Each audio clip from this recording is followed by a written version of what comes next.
Whaatalo whātu talafo ala Radio Samoa le nei fo i tae au mālo le folau, usimel whaafonga o talo le asolua. O loo mana o le mālo e whaafai fie le fausia ino whale wa tā ua Granny Flats ma isi fausanga tutusa, ma o le wa amata whaatamoi. O se suinga le ana amata te tala ana nafi le whaatala nuaina, ma o lona winga a whai e suia le tū fono, o le a whaafai fie o na whale whaaupopo nei e feso o tai ma le whale tele. Lea e o atu i le ono se fulu square meter le tele. O lo a fia i totono o swinga nei whale e whau i nui tua, whaapea sone o tā ua. O residential zones, lea e lea tau mo o miai se pe mita, pau o lea ia whaamalia ina ia inga iaile mauti noa e mawhai o na tū atu i winga lolo wau le tau. Whaapea le whaafai tau na solo le afi, pe a whai e tupu se mu. O se tasile nei o swinga i whainga whaavai na mua i whaailo mai lava i maalienga i le Vale National, ma le New Zealand First. Mai le pale mia o loo tū mai le foi le taimi nei Winston Peters o se swing o le a tau ngō fie mō a inga. O le whainga o le tausanga i whaamautu ai e le malo le nei swinga, whaamoe e a mata aloa ia mai le o ngā totonu o le lua whelua lima.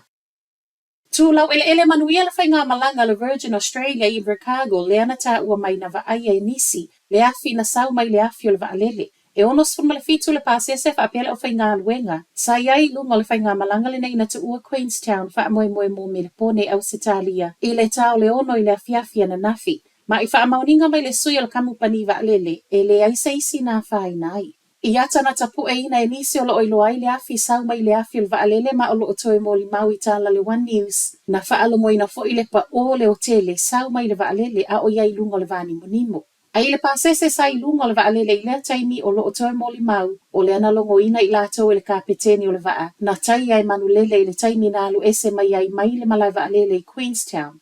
O se mo li mau o lo otoe whaaluaina i le reporti le ana sau mai le Virgin ana po. Wa whaaftai ai le Virgin Australia le malai vaalele i Invercargill ai mai se o le lango le tootelo le au whainga aluenga i New Zealand nei e tusa ma le fesoa soani atu ana po.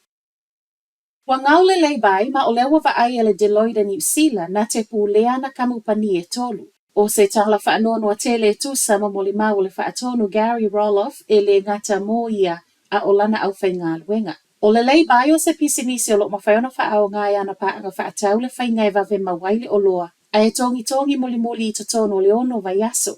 Ma o teimelo koviti le ana tele na whaao ngai e tangata. Peita ai ole sawa i lumo le timu, suinga i tū la fono, whaapea ma le tele ngese o le tamau a inga, wa whainga tā i le leibai o na whaau wau.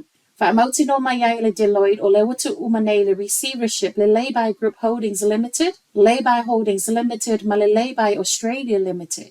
E le o iaise a afianga o le Leibai Britannia, ono le mea watupu i le Leibai lo tātou i tūlangi. Ai ele isa wailali a tala whaanono ana nafi, o le aso whareile whaato a umatu na longo i nai le leibai whale o lua uma o lo whaao ngā ina lana au aunanga ua tau fia le tū mau nei le whaao ngā ina o le leibai. Wa whaamauti no mai a Winston Peters le o lo tau a vele to whinga pā le mia i le taimi nei, o lo whaasolopea le whaatala noa ino le Media Reform Package. O le ana polo misi mai le pā le mia ia Christopher Luxon i le masi no Februari. O le awave whaia e le malo se whainga fe soa soani ai i ofisa whaasalalau. E tau fiofi ai le tāpo ni o au nanga ma lea i eini ngā luenga tangata whaasalalau. O se polo misi na sa wai le mai a tāpo ni ai le Warner Bros o le News Hub pa pele tele o ana polo kalame. Ai vaea nisi o le ofai ngā luenga le TVNZ whaatasi ma le lea toi whaaua wina o nisi fo i o ana polo kalame. Lea e aluai ma le Fergo. Ma ua talafou o leana tapena i lea sa tūlai mai le tofinga minista o le media i lea taimi Melissa Lee, pepa mo le ka peneta o lo mi ai awala i pui mai ai mai le la asia o le la asanga lea. E o ai ina tāpu nia ofisa whaasalalau. O le wasui le minista o le media, ma o fesilingi ai foi, po o fea ua o iai le polo misi. Ai mai a Winston Peters ananafi, se i toi tala noa i le minista fo le media Paul Goldsmith i le mamau ua o iai ai ilona manatu. O se mata upu o lo o ilo pea.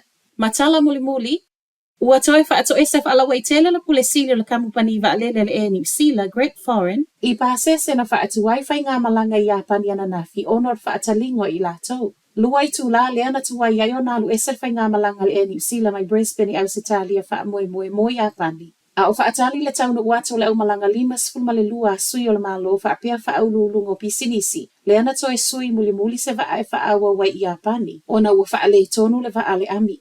O se swinga whaatatope wa tā ua le pulesili, na toe whaia lava I le fiafu le aso sa matau ma whaia sa ili se waale le aluanga I a pani. E whaaua waile whai ngā malanga. E le o mawhaiona whaamautino mai e foreign pe fia a toa le tupe whaalu fesuia inga wa toe whaia muli muli nei, ona o le whaale tono le waa nao mua muai. O Talanala Radio Samoa, manuia le nei tai au.